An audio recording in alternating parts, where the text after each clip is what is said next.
آپ ابھی بہت سنی سنی باتیں سن رہے تھے۔ اللہ تعالیٰ آپ کو برکتیں عطا فرمائے اور میرے بھائیوں کو سدا سلامتی عطا فرمائے۔ حضرات عزیز محترم، یہ ماہ سفر کا مہینہ ہے۔ اس ماہ سفر کے اندر لوگ بڑے بڑے عقائد اور نظریات کا اظہار کرتے کہ ماہ سفر جو ہے یہ منحوس ہے، ماہ سفر میں یہ ہے، ماہ سفر میں وہ ہے، ماہ سفر میں شادی کرنا اچھا نہیں، اگر شادی کر لے تو توڑ نہیں چڑھتی، اولاد نہیں ہوتی، فلاں نہیں ہوتا، یہ نہیں ہوتا، وہ نہیں ہوتا۔ یہ ایک بڑا عجیب سا ایک ہمارے معاشرے میں معاملہ ہے، لیکن یاد رکھیں ماہ سفر میں حضرت سیدہ خاتون جنت فاطمۃ الزہرا سلام اللہ علیہا کی شادی حضرت مولا کائنات سے ہوئی۔ حضور کی بیٹی کا نکاح ماہ سفر میں ہوا اور پھر اللہ نے اس شادی کو اتنا برکتوں والا بنایا ہے۔ آپ دیکھیں کتنی برکتیں آئیں، کتنی رحمتیں نازل ہوئیں، اور پھر اللہ نے اولاد دی تو حسن و حسین جیسی، سیدہ زینب جیسی۔ اللہ نے شادی میں بھی برکتیں عطا فرمائی، اولاد میں بھی برکتیں عطا فرمائی۔ نہ ایسی شادی کائنات میں ہوئی ہے، نہ ایسی اولاد کائنات میں ہوئی۔ تو یہ بالکل غلط عقیدہ ہے، غلط نظریہ ہے کہ ماہ سفر میں یہ ہوگا وہ ہوگا۔ یہ ساری سوچ ہندوانہ اور مشرکانہ سوچ ہے۔ اسلام کو سمجھنے والا اور اسلام کو ماننے والا شخص وہ ہے جس کی سوچ یہ ہو کہ جو کچھ بھی کرتا ہے وہ اللہ کرتا ہے اور اسی کی رحمت سے برکت نصیب ہوتی ہے۔ اللہ نے کوئی دن، کوئی مہینہ، کوئی رات ایسی نہیں بنائی جو منحوس ہو۔ اگر منحوس کوئی عمل ہوتا ہے تو وہ بندے کا اپنا عمل ہے۔ مثال کے طور پہ ایک مثال آپ کے سامنے رکھتا ہوں۔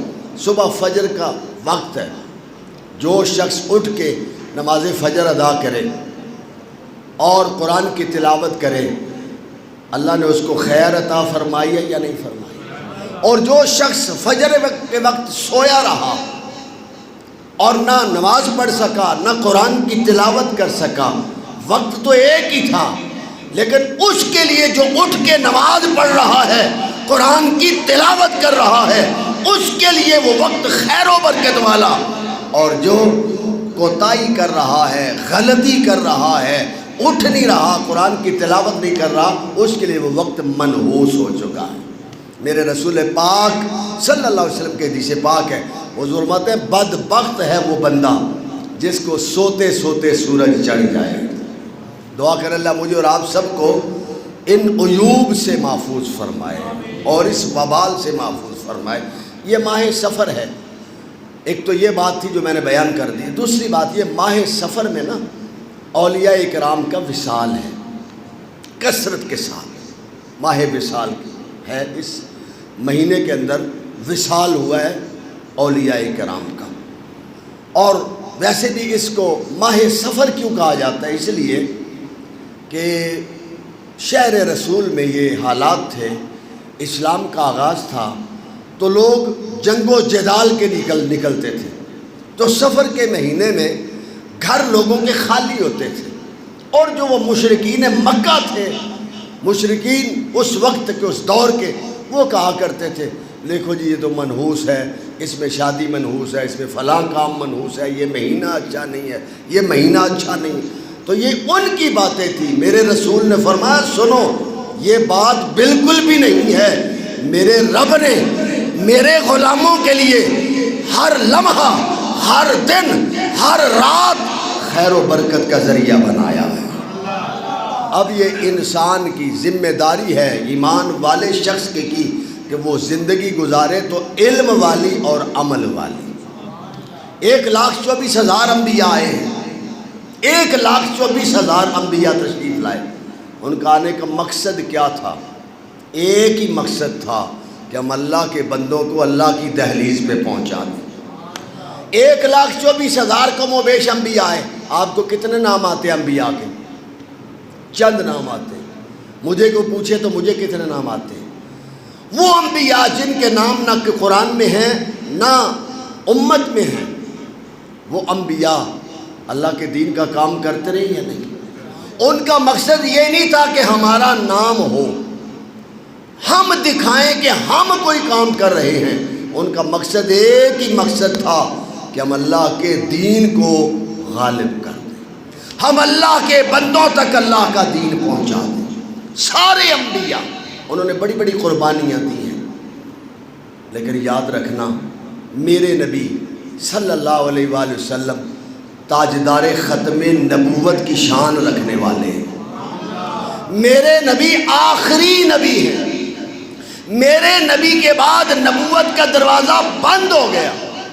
اور یہ میں عقیدے کی بات بھی کرتا چلوں، ستمبر کا مہینہ بھی آ رہا ہے، اگست کا آخر ہے، ستمبر آ رہا ہے۔ ستمبر میں وہ 7 تاریخ ہے جس دن ملک پاکستان میں یہ فیصلہ حکومتی طور پہ کیا گیا کہ قادیانی قیامت تک کے لیے کافر ہے، قادیانی کافر ہے، اس کا عقیدہ کفر ہے۔ کیوں؟ بتا دیا گیا۔ اور میرے علماء، میرے مشائخ آل سنت کے نامور علماء، علامہ شاہ احمد نورانی رحمۃ اللہ علیہ، علامہ عبدالستار نیازی رحمۃ اللہ علیہ، ہمارے دیگر علماء مشائخ فیصلہ کر کے تاریخی طور پر حکومت سے اعلان کروایا کہ محمد عربی صلی اللہ علیہ وسلم وہ نبی ہیں جو آخری نبی بن کے آئے ہیں، آپ کے بعد کوئی نبی نہیں آئے گا۔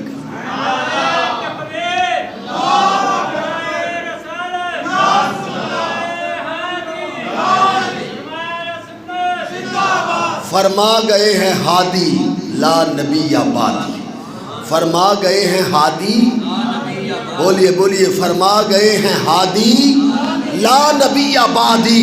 حضور فرماتے ہیں میں تمہیں بتا رہا ہوں میرے بعد کوئی نبی نہیں آئے گا، میں آخری نبی بن کے آیا ہوں۔ میرے رب نے مجھے آخری نبی بنا کے بھیجا ہے، مجھے تاجدار ختم نبوت بنا کے میرے رب نے بھیجا ہے۔ حضور سرور کائنات صلی اللہ علیہ وسلم آخری نبی بن کے تشریف لائے۔ آپ کے بعد کوئی نبی، آپ کے بعد کوئی نبی، یہ عقیدہ اپنے بچوں کو بھی سمجھایا کریں، کیونکہ ماحول معاشرے کے اندر بڑا بڑا عذاب ہے۔ قادیانی جو ہے وہ بھی شریعام قربانی کے دنوں میں، عید کے دنوں میں قربانیاں دیتے ہیں، لیکن ہمارے علماء نے محاسبہ کیا ہے، ہمارے علماء نے ان کا بھی محاسبہ کیا ہے۔ خبردار، قربانی صرف مسلمان پر واجب ہے، کافر پر کوئی قربانی نہیں۔ ہم تو قربانی دیتے وقت سوچتے نہیں ہیں نا، قربانی صرف مسلمان پر واجب ہے، اور قربانی کا گوشت کھانا بھی صرف مسلمان کے لیے جائز ہے۔ غیر مذہب قربانی کا گوشت کھا سکتا؟ قادیانی قربانیاں دیتے اور لوگوں کی ہمدردیاں سمیٹتے ہیں، لیکن یاد رکھنا اپنے بچوں کو عقیدہ سمجھا دو تاکہ زندگی تک، آخری سانس تک یاد رکھے قادیانی وہ فتنہ ہے جس کا عقیدہ بھی جھوٹا ہے، جس کا نظریہ بھی جھوٹا ہے۔